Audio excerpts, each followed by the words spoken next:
रहा हूँ, बहुत सारे लोगों को ना उनको खुजली इस बात की मची है कि साहब झगड़ा तो हो रहा है ईरान के इजराइल के बीच में, और वो बीच में ना अपनी टंगड़ी घुसाए पड़े हैं। भाई अगर इतनी दिक्कत है तो आप बैठ जाओ जहाज में, जब जहाज लेने जा रहा है वहां ईरान में फंसे हुए भारतीयों को, तो जहाज में बैठ जाओ और चले जाओ और जाओ लड़ो ईरान की तरफ से, लौट के आ जाओ। फिर संभल में कल एक वीडियो मैं भी देखा, एक डीएसपी साहब हैं, मुसलमानों को बिठाते हैं, मुसलमानों को बिठाकर बोलते हैं क्या जरूरत है तुम लोगों को, ईरान पे तुम लोग क्यों एहतजाज कर रहे, ईरान इजराइल अमेरिका की जंग हो रही, तुमको क्या करना है, तुम एहतजाज करेंगे तो हम तुमको सजा दे देंगे, तुम लोग रोड पे क्यों आके नमाज पढ़ते, बर्दाश्त नहीं किया जाएगा, जेल को भिजाया जाएगा, और अगर तुमको ज्यादा तकलीफ हो रही तो इंडिया से ईरान चले जाओ। मैं उस डीएसपी साहब को बोलूंगा ये मुल्क आपके बाप का नहीं है, हिंदुस्तान का आईन है, freedom of expression article 19 fundamental right है। और सुनो डीएसपी, तुम बिन्यामिन नेतन्याहू की जबान में बात कर रहे हो, अगर कल कोई इजराइल की ताईद में एहतजाज निकाला जाएगा तो तुम तो जय जय के नारे लगाओगे ना।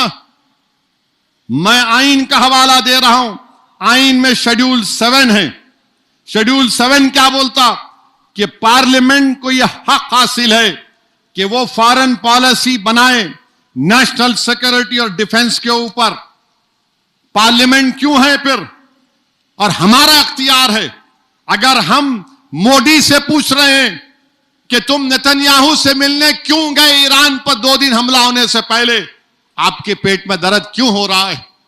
मोदी क्यों गए थे, क्योंकि नेतन्याहू जो जहन्नम का कुत्ता है, जिसने 70,000 फलस्तीनियों का जेनोसाइड किया, वो पूरी बैनुल अक़वामी सतह पर आइसोलेट हो चुका था, तो मोदी उसके लिए गए थे। और आपको मालूम बैतुल मुक़द्दस मस्जिद अक़सा के करीब एक इंडिया हाउस है,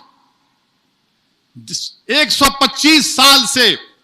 वेस्टर्न यूपी का एक अंसारी परिवार उसका ख्याल रखता है, और उसकी खासियत यह है कि उसमें बोला जाता है कि बाबा फरीद गंजे शकर रहमतुल्लाह अलैह वहां पर आकर अपना 40 दिन का चिल्ला किए थे। मोदी जी आप वहां चले जाते इंडिया हाउस में, मगर मोदी जी ने क्या किया, इजराइल के एक्टरों से मुलाकात की, इजराइल के एक्टरों से मुलाकात की, और फिर गाजा नहीं गए, मगरबी किनारा चले जाते। अरे वो नहीं तो नहीं, कम से कम तुम मस्जिद अक़सा जाकर देख लेते। मगर बिन्यामिन नेतन्याहू से मिलना था। और हमारे लिए बड़ी तौहीन की बात है कि इजराइल की पार्लियामेंट को नेसेट बोलते, वहां पर किसी को अवार्ड नहीं दिया गया, इनके पास कोई अवार्ड ही नहीं है, तो वहीं का वहीं एक अवार्ड बना दिए, हमारी पार्लियामेंट का अवार्ड हमारे वजीर आजम गले में पिना दिए।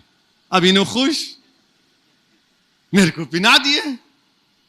अरे जरा तो सोचो, ये अवार्ड है ही नहीं, आपको खुश करने के लिए